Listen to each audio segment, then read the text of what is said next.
A gente está na véspera de um jogo importante, mas, mais uma vez, eu peço a compreensão, Tite, porque é um momento que tem muitas informações e a gente tem agora esse afastamento do presidente Rogério Caboclo, presidente da CBF, no meio de denúncias gravíssimas. Eu queria saber como que você recebe esse afastamento do presidente, com que sentimento, como que isso afeta o grupo da seleção brasileira e os próximos passos que a seleção brasileira vai tomar. Boa tarde, Medel. Eu compreendo, sim, a tua pergunta. Nós sabemos a dimensão que tem, sabemos a gravidade do caso, temos consciência disso. Agora, existe um comitê de ética da CBF que toma as devidas providências a isso. Essa alçada e essa responsabilidade, acompanhamos sim, sabemos da gravidade, eu sei, mas não é da nossa alçada, é do comitê de ética. Próxima questão, por favor, Bruno Cassucci, GE. Globo. Oi, Tite, boa tarde a todos. Tite, nos últimos dias, apoiadores do presidente Bolsonaro fizeram campanha pela sua saída da seleção.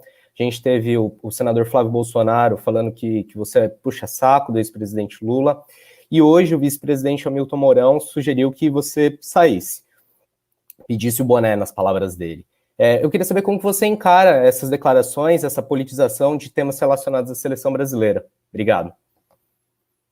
Bruno, eu vou falar sobre ao meu juízo, aquilo que a minha escala de valores diz, aquilo que o meu lado ético diz, aquilo que a minha educação e a minha formação diz, aquilo que o senhor Agenor e a dona Ivone gostariam de ouvir do seu filho. Eu tenho muito respeito ao meu trabalho, tenho muito respeito à seleção brasileira, eu tenho muito respeito a esse momento da Copa do Mundo, no momento de eliminatórias que nós estamos, e a melhor maneira de eu retribuir toda essa confiança para as pessoas que estão a meu favor e o respeito daquelas que são contra, é fazer o meu melhor trabalho possível e poder fazer com que a seleção jogue bem e possa vencer. Essa é a minha atribuição. Esse é o meu lugar de fala, é isso que eu vou me ater. Próxima questão, Wellington Campos, Rádio Itatiaia. Tite, estamos aqui no aeroporto de Assunção, aguardando a seleção brasileira, inclusive, e aqui um jogo muito difícil com o Paraguai. Vencendo, a seleção se aproxima do grande objetivo, que é a classificação para a Copa do Mundo.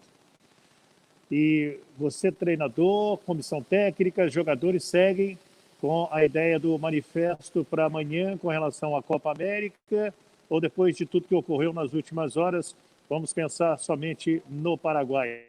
Tite.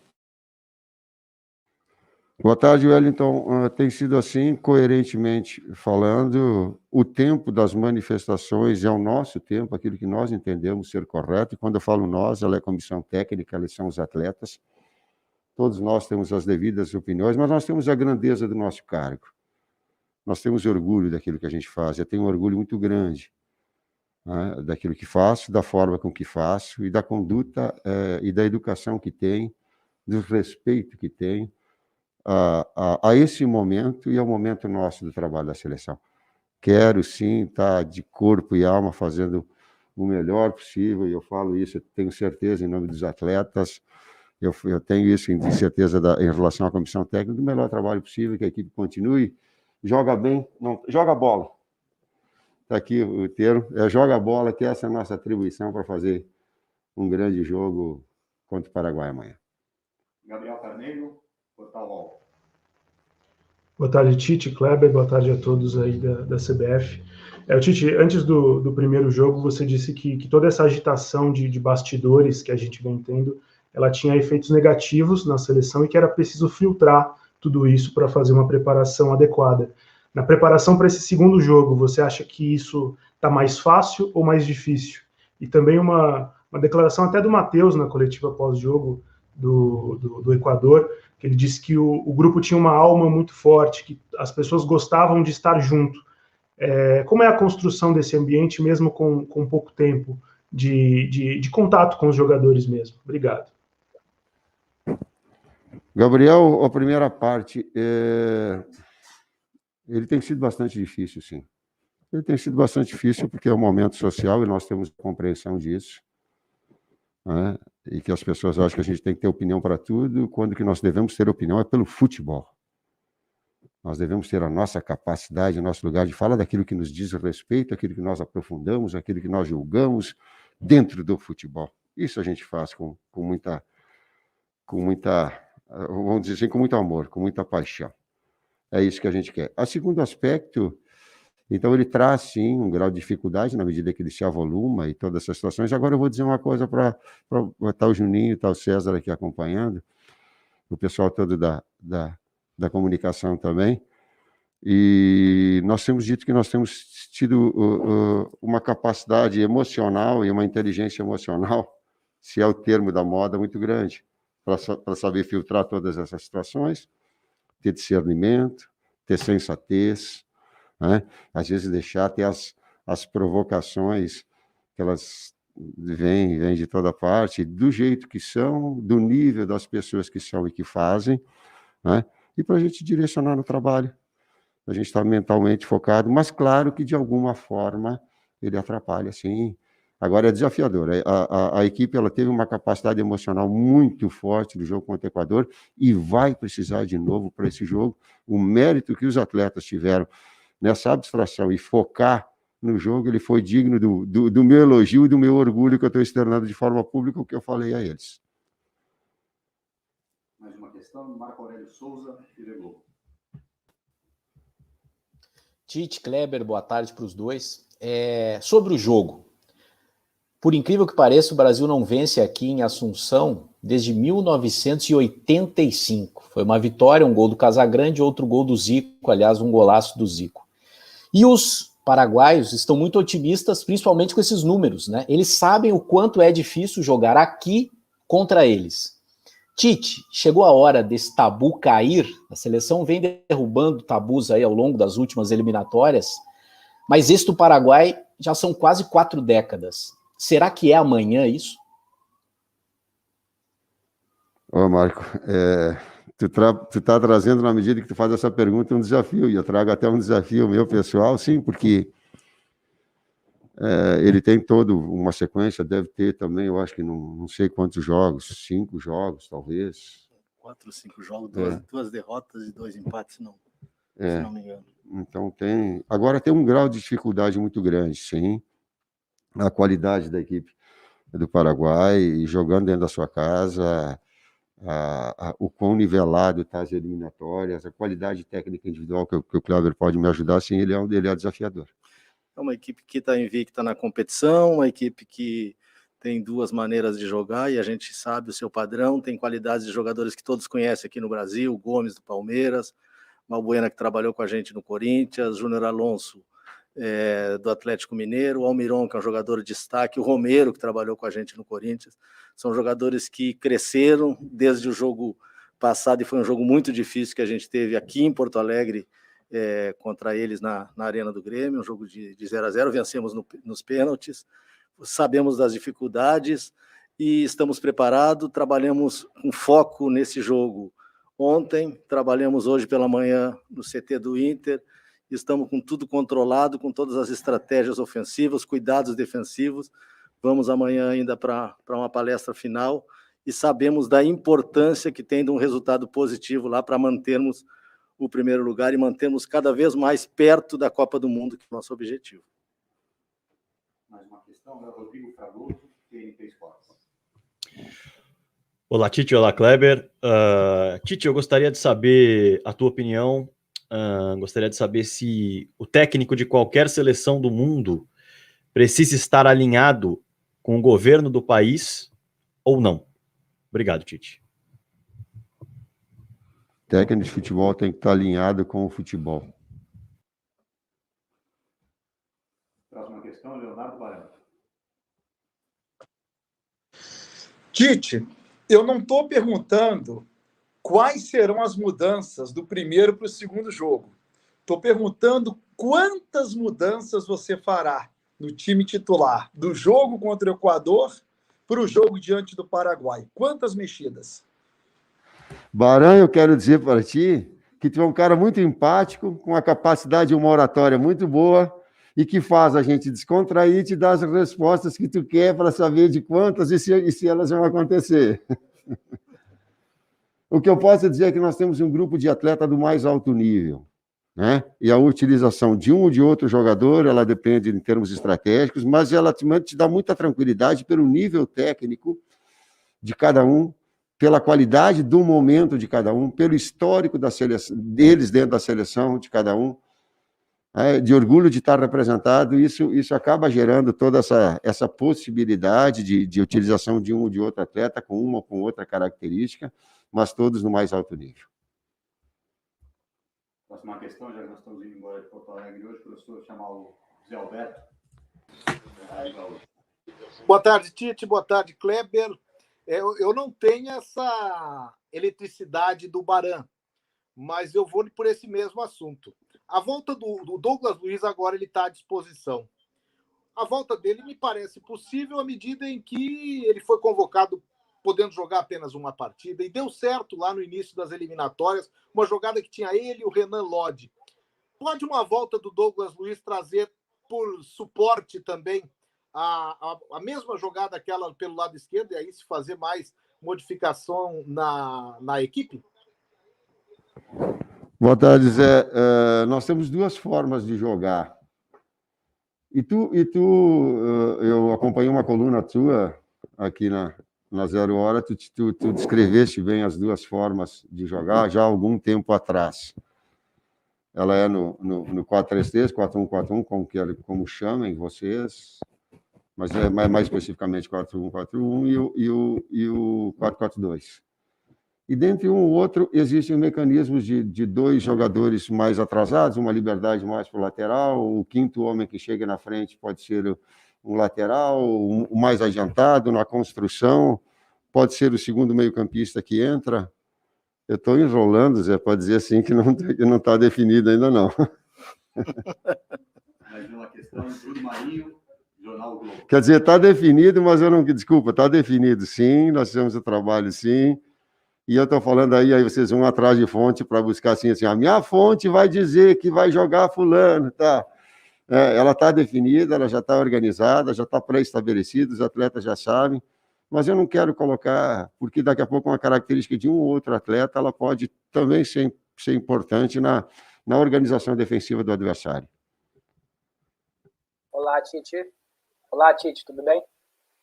Eu gostaria de pedir a permissão para poder falar um pouquinho mais sobre a questão dos bastidores da CBF. Eu queria saber se o afastamento, ainda que temporário, do presidente Rogério Caboclo afeta de alguma forma a maneira como você está hoje no cargo como técnico da seleção, visando a Copa do Mundo do Catar em 2022.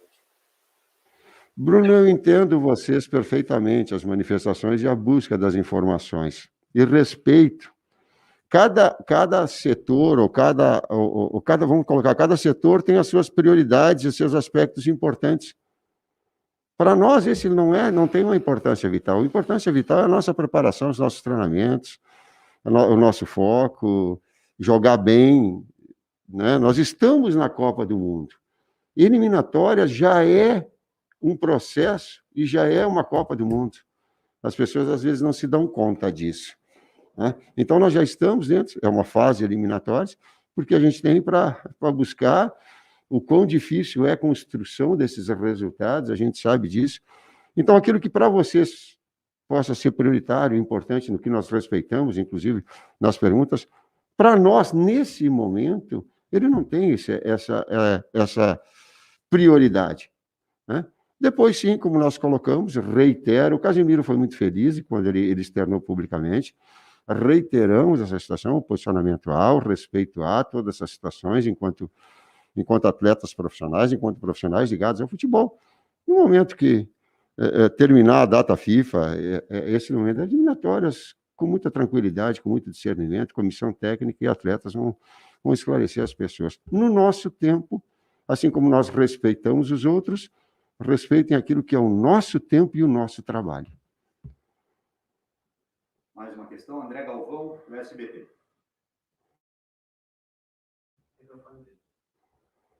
André, o seu microfone, por favor, acho que ele está desligado.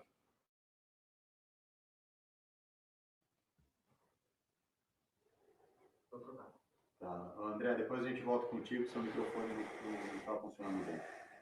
Vamos com o Edson Viana, TV Globo, por favor. Oi, Tite, vocês me ouvem? Boa tarde para você, boa tarde para o Kleber, para todo mundo.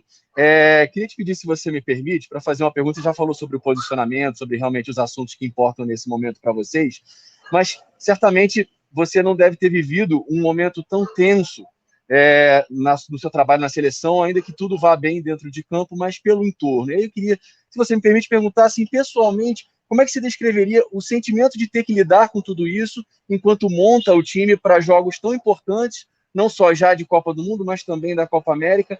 Pessoalmente, como é que tem sido para você? Que tipo de sentimento você tem passado, Tite? Obrigado.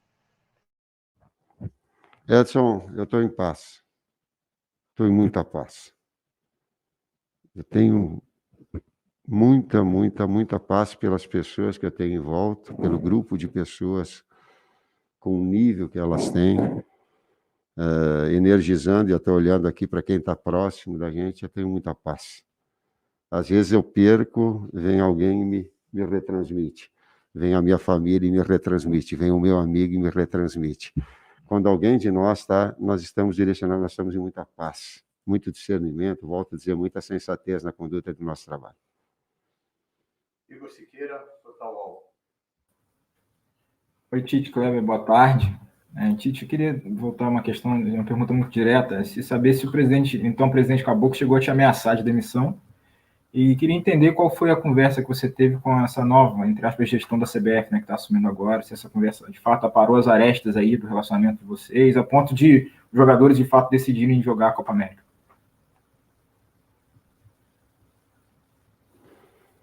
Desculpa, Igor, tu fez algumas afirmações, jogadores decidiram, tu está passando informação e fazendo pergunta, e eu fiquei atrapalhado, porque tu teceu 3 itens ali, e eu quero ter o cuidado para não concordar com algo que me foi colocado e não está bem claro. Por favor, se tu puderes responder, fazer a pergunta de novo. Sem dúvida. Perguntei primeiro se o presidente Caboclo chegou a te ameaçar de demissão, esse é um ponto. Queria entender qual foi essa conversa com a nova... Só para mim não enrolar, Igor. O primeiro, pode fazer os 3. Primeiro, não. Segundo... Beleza. E qual foi a sua conversa, como é que foi essa conversa com a nova, entre aspas, gestão da CBF, o pessoal que está assumindo aí agora, se essa conversa foi suficiente para parar todas as arestas, a ponto, e aí eu já estou colocando uma situação, de os jogadores decidirem disputar a Copa América, independentemente do que vier a acontecer após o jogo de terça-feira de amanhã. Segundo, toda a comunicação diretiva ela é com o Juninho. O Juninho é o porta-voz. Existe uma hierarquia e um respeito. Ele é diretivo, ele é o comando da CBF, que ela é do Juninho. Então, e depois vem a comissão técnica. E a gente está constantemente, diariamente, tomando café, trabalhando, e todas as questões que elas são ligadas ao futebol, que são ligadas em termos diretivos, o Juninho está full time com a gente. E o terceiro não é uma pergunta, é uma informação, essa fica a teu critério. Essa eu não posso... Essa pegadinha eu não posso entrar, não. Deixa eu tentar a conexão mais uma vez com o André Galvão, do SBT. Possível, Greg? Pois não, Tite, em primeiro lugar, perdão, agora solucionado aqui o meu probleminha técnico. Você tem uma experiência grande no futebol, e eu gostaria que você me explicasse por que é tão difícil ganhar do Paraguai. Nas últimas 4 Copas Américas, 3 vezes os Paraguai se enfrentaram nas quartas de final, as 3 vezes decidiram nos pênaltis. O Paraguai, nessas eliminatórias, tem 4 empates em 6 jogos. O Paraguai, historicamente, é conhecido, né, por ter essa defesa forte, essa defesa quase que intransponível. Por que é tão difícil ganhar do Paraguai, Tite? Eu vou pedir ajuda para o Kleber, para o César, que está aqui, para me ajudar na resposta também, André.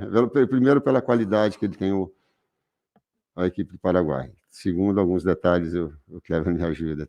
Da nossa parte, enfrentamos o Paraguai uma vez na Copa América passada, como eu citei, 0-0 aqui na Arena do Grêmio. Um jogo muito difícil, é uma equipe que marca muito agressiva, tem uma defesa muito bem organizada. Conseguimos furar algumas vezes essa defesa com com algumas chances nesse jogo da Arena do Grêmio, mas não fomos efetivos no jogo, mas é uma equipe que te desgasta muito na marcação. Eles sabem elevar esse nível de competição ainda mais quanto é contra o Brasil. E agora temos um jogo contra um Paraguai que vem melhor ainda, porque além de ser essa equipe aguerrida, de ser essa equipe forte defensivamente, é uma equipe que tem qualidade ofensiva muito boa. O Almiron vive uma grande fase, o Romero, que trabalhou com a gente no Corinthians, vive uma grande fase. Tem meio-campistas de movimentação e de bom passe. É uma equipe que é a segunda melhor em passe e em circulação de bola nessa Copa América, nesses 5 jogos que fez. Então a dificuldade é muita. Lá dentro é tão difícil que fazem 35 anos que a gente não ganha, mas vamos fazer o possível, estamos trabalhando para isso, para buscar essa vitória. As 3 últimas perguntas da coletiva, eu começo com o Josias Pereira, Super BH. Olá, Tite, muito boa tarde. Eu queria te perguntar, longe de ser que nem o Baran, né, que falou sobre a questão da convocação, da própria escalação da seleção brasileira, mas hoje, analisando as opções que você tem, o que você ganha tendo no time titular o Gabigol e o que você ganha tendo o Gabriel Jesus, tendo aí a possibilidade até mesmo dele jogar, não sei se você vai confirmar, mas o que você ganha com cada um deles aí atuando pela seleção brasileira no ataque da seleção. Muito obrigado. Boa tarde, Josias. O Gabriel Barbosa, ele te dá uma flutuação e uma infiltração, ele ataca espaço com poder de conclusão muito forte. O Gabriel Jesus, pelo lado, foi assim onde ele melhor produziu dentro da seleção, a não ser o seu início. Agora eu estou falando dessa última temporada, pelo lado, tendo a naturalidade, foi um dos destaques nossos na Copa América. Lembro que o primeiro gol que nós fizemos contra o Peru foi uma jogada individual, um lançamento do Dani, de uma finta pessoal, chegada no fundo, ele consegue, no 1 contra 1, a finta, o drible, cruzamento para o Cebolinha fazer o gol. Então, também ataca espaço, muita força, muita chegada na frente. Richarlison também te dá isso. Firmino te dá um 9 que vira 10 e que dá articulação e que pode ser um jogador que te dá, juntamente com o Neymar, criatividade, que o Everton também te dá, que jogadores desse, que Paquetá também te dá. São essas funções de articulação, de pensador do penúltimo homem, um pouquinho mais liberdade para chegar na frente. Esses jogadores vão te dando essas possibilidades de utilização dentro de uma ou de outra forma. Volto a dizer, no segundo tempo do jogo, a gente usou uma forma de jogar com algumas características, né, fazendo algumas variações, e a utilização, né, dentro de um padrão que ele é alternativo. Nós temos um plano A e um plano B, que os atletas já têm bastante dominado, que também tem nas suas equipes, né? Então fica mais fácil na realização, a gente tenta simplificar nessa relação, nessa utilização dentro da seleção brasileira, respeitando aquilo que eles fazem nos seus clubes. E completando essa lista de atacantes, jogadores do meio para frente, armadores, arco, flecha, finalizadores, pivôs, jogadores de lado, Cebolinha com 1 contra 1 forte, o Everton com esse 1 contra 1 forte, Vinícius com 7 marchas. E o Vinícius com as 7 marchas dele, saindo de uma transição ofensiva muito rápida, ou num grande momento que vive no Real, trazendo para nós mais um nome. Vinícius Batista, Rádio Bandeirantes. Valeu, Vini. Boa tarde a todos. Tite, Kleber, todos os companheiros também. Tite, seleção brasileira com 100% de aproveitamento nas eliminatórias, caminhando para fazer a sua melhor campanha desde 69, quando ganhou as 6 partidas que disputou. Tem 14 gols marcados, 2 gols sofridos, aproveitamento impecável. Dá para afirmar neste exato momento que a seleção brasileira é a equipe a ser batida aqui na América do Sul? E quais são as consequências de você ter uma equipe tão qualificada e você fica, de certa forma, um pouquinho mais visado pelos seus adversários? Quais são essas consequências de ser realmente essa equipe com o maior destaque do continente? Obrigado, boa sorte no jogo. Boa tarde, Vinícius, obrigado. Primeiro, nesse momento de pandemia, tão pouco tempo, tão distante entre um jogo e outro, nas nossas interações com os atletas, todos nós merecemos um reconhecimento. Eu estou falando da comissão técnica, estou falando dos atletas em cima da campanha. Mas os atletas especialmente, porque a gente tem modificado bastante a equipe.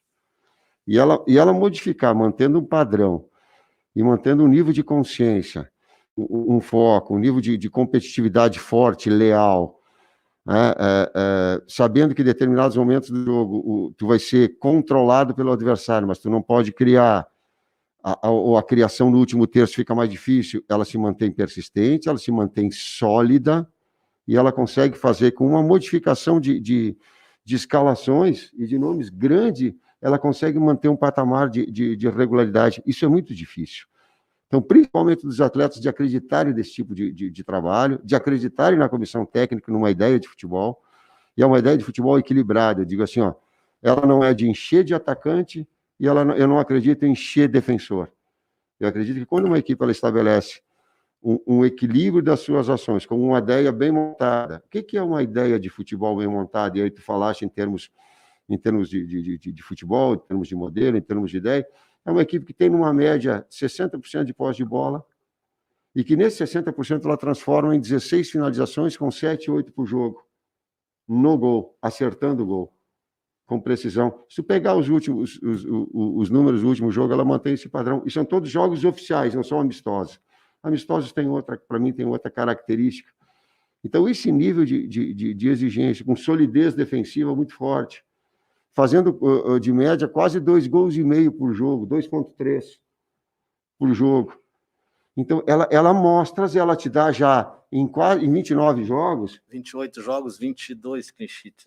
28 jogos, ela te dá uma amostragem. Tu já tem uma amostragem, não são 4, 5 jogos que eles são aleatórios, circunstanciais. Hoje tu já tem um modelo, tu tem uma ideia, e tu tem números que possam ser interpretados junto com a análise qualitativa, que para mim ela é mais importante. É a qualidade da observação. Mas tu tem números que eles podem te afirmar. E agora, com esse montante todo, me parece já suficiente para entender de um modelo, de uma ideia de futebol que a gente apresenta. Professor, eu errei, não eram as 3 últimas, tem mais 2 aí. Kiyomi Nakamura, por favor. Boa tarde, Tite e Kleber. Na seleção olímpica, Bruno Guimarães colocou uma frase no seu Instagram: todo momento é único e especial. E na coletiva ele explicou, ele queria expressar através dessa frase o orgulho que ele sente toda vez que ele veste camisa da seleção. Esse tipo de motivação pura de jogador jovens fortalece a seleção e também fortalece coração do técnico da seleção brasileira. O Bruno Guimarães é um guri do mais alto nível. O primeiro contato que eu tive com o Bruno, e eu soube e vou passar, ele já tinha dado a palavra dele para o clube onde ele foi, quando ele teve o assédio de outras equipes. Talvez, eu vou colocar talvez com valores financeiros muito maiores, talvez uma equipe que tivesse um status superior a que ele foi, talvez com outros benefícios mais. Sabe o que ele fez? Ele cumpriu a palavra. E o Bruno está dentro daquele grupo que eu sempre passo para os atletas como um pouquinho de um lema, um pouquinho daquilo que eu acredito. O melhor homem é o melhor atleta. E sempre tem uma possibilidade maior de crescimento. Isso eu não estou falando de perfeição, estou dizendo que todos nós que estamos aqui, nós erramos. Nós temos os nossos erros, nós temos as nossas dificuldades, né? Mas a gente tem muito discernimento também, tem muita sensatez também, tem muita inteligência para saber também como conduzir e colocar as nossas prioridades, escolher as nossas prioridades. E quando a gente tem essa escala de valores humana, é dele e é de uma série de atletas, uma série de componentes, né, dentro da seleção, que as pessoas que conhecem, que sabem, ou que procuram e que vão conhecer mais, sabem desse tipo de comportamento, isso fortalece muito o trabalho, né? É do Bruno, sim, que nós o conhecemos, e é muito daquilo que tem aqui dentro da seleção também. Por isso que o Matheus falou em alma na entrevista passada, numa pergunta anterior, que eu não lembro quem falou. Última pergunta, agora do Rodrigo Correia, do canal Pô. Boa tarde, Kleber. A gente já sabe que você não vai confirmar qual que é quem vai entrar de titular, né, como centroavante. Mas eu queria te fazer uma pergunta específica sobre o Firmino. O Firmino, ele tem uma característica muito diferente do Gabriel, dos dois Gabriéis, no caso, né? Queria saber se a entrada dele no time, seja entrando no começo do jogo, seja entrando no segundo tempo, ele muda completamente a forma que o Brasil ataca? Tudo isso passa por essa escolha do jogador? Ou é só um jogador pelo outro? Não, ela modifica, sim. Ele faz uma composição e uma superioridade maior no meio campo, e os outros atacam espaço. Dentro daquela ideia de equilíbrio, eu volto a dizer, se a gente traduzisse, a pergunta é tática, se eu fosse traduzir em termos de funções, 4 defensores, 4 meio-campistas e 2 atacantes. Como eles estão dispostos? 2 pontas, um centroavante, um ponta, 2 meio-campistas, 2 flutuadores, bom, aí difere. Mas em termos de ideia de futebol, é assim, mas são diferentes. O Firmino é indiscutivelmente um dos grandes jogadores do Brasil hoje, um jogador que tem essa característica de 9 que é 10, de 10 que é 9, fazendo uma função, completando o quarteto de meio, ele já tem uma experiência muito grande, e fazendo a função de 9, como fez em jogos anteriores também. E Gabriel, o Barbosa, é um jogador de dentro, Gabriel, o Jesus, é um jogador de dentro e de fora, e esses complementos é o que a gente vem trabalhando a cada jogo e busca para esse jogo contra o Paraguai um equilíbrio de equipe, um equilíbrio de meio e um equilíbrio de ataque. Vinícius e Cebolinha são 2 jogadores de banda, de lado, onde produzem mais. Richarlison é 9 e é lado, preferencialmente dele o lado esquerdo. Se a gente colocasse ele a 9 e lado esquerdo, com algumas características, mas também um jogador agudo.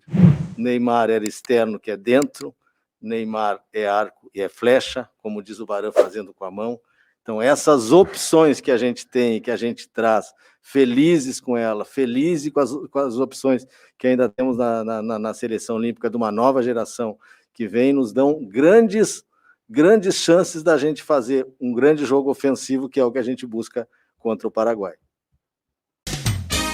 Marco Maciarelli, a voz do rádio, agora na internet. Inscreva-se aqui no canal do Marco Maciarelli, ative as notificações e fique bem informado.